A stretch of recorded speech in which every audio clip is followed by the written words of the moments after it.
Good afternoon.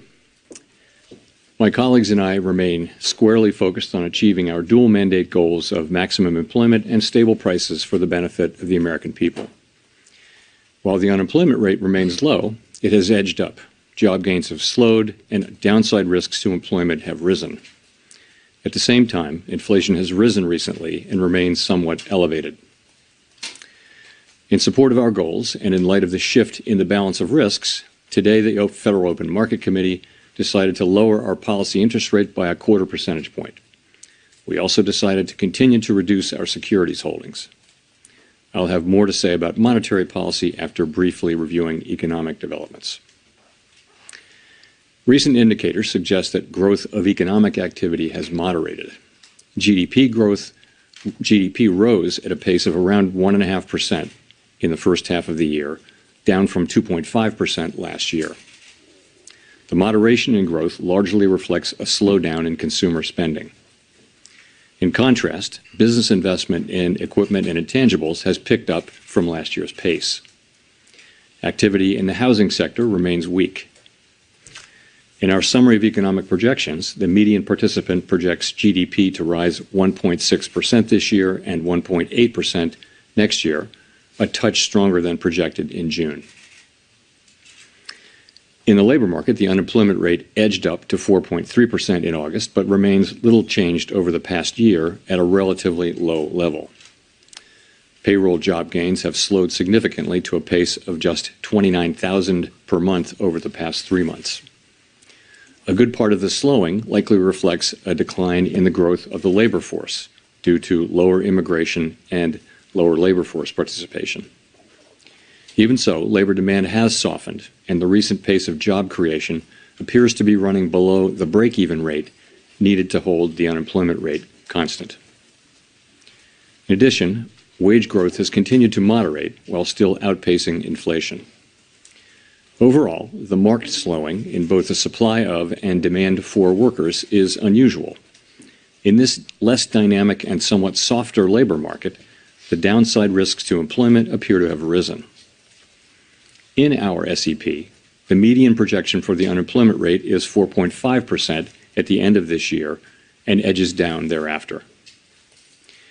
Inflation has eased significantly from its highs in mid-2022, but remains somewhat elevated relative to our 2% longer-run goal. Estimates based on the Consumer Price Index and other data indicate that total PCE prices rose 2.7% over the 12 months ending in August, and that, excluding the volatile food and energy categories, core PCE prices rose 2.9%. These readings are higher than earlier in the year as inflation for goods has picked up. In contrast, disinflation appears to be continuing for services. Near-term measures of inflation expectations have moved up, on balance, over the course of this year on news about tariffs, as reflected in both market and survey-based measures. Beyond the next year or so, however, most measures of longer-term expectations remain consistent with our 2% inflation goal.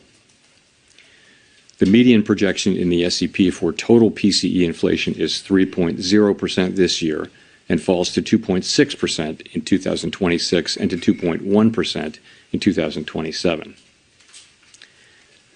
Our monetary policy actions are guided by our dual mandate to promote maximum employment and stable prices for the American people. At today's meeting, the committee decided to lower the target range for the federal funds rate by a 1/4 percentage point to 4 to 4.25%, and to continue reducing the size of our balance sheet. Changes to government policies continue to evolve, and their effects on the economy remain uncertain.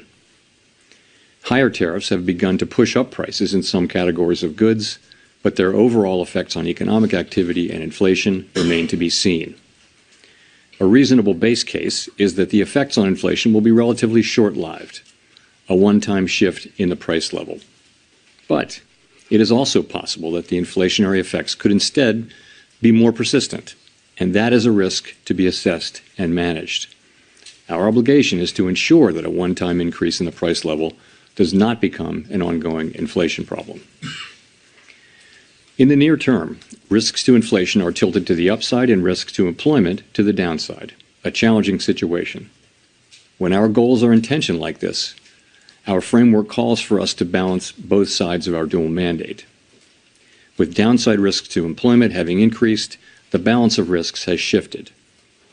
Accordingly, we judged it appropriate at this meeting to take another step toward a more neutral policy stance. With today's decision, we remain well positioned to respond in a timely way to potential economic developments.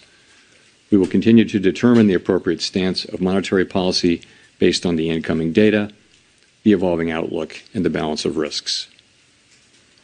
In our SEP, FOMC participants wrote down their individual assessments of an appropriate path for the federal funds rate, based on what each participant judges to be the most likely scenario for the economy. The median participant projects that the appropriate level of the federal funds rate will be 3.6% at the end of this year, 3.4% at the end of 2026, and 3.1% at the end of 2027. This path is 1/4 percentage point lower than projected in June. As is always the case, these individual forecasts are subject to uncertainty, and they're not a committee plan or decision. Policy is not on a preset course. The Fed has been assigned two goals for monetary policy: maximum employment and stable prices. We remain committed to supporting maximum employment, bringing inflation sustainably to our 2% goal, and keeping longer-term inflation expectations well anchored. Our success in delivering on these goals matters to all Americans. We understand that our actions affect communities, families, and businesses across the country. Everything we do is in service to our public mission, and we at the Fed will do everything we can to achieve our maximum employment and price stability goals. Thank you. I look forward to our discussion.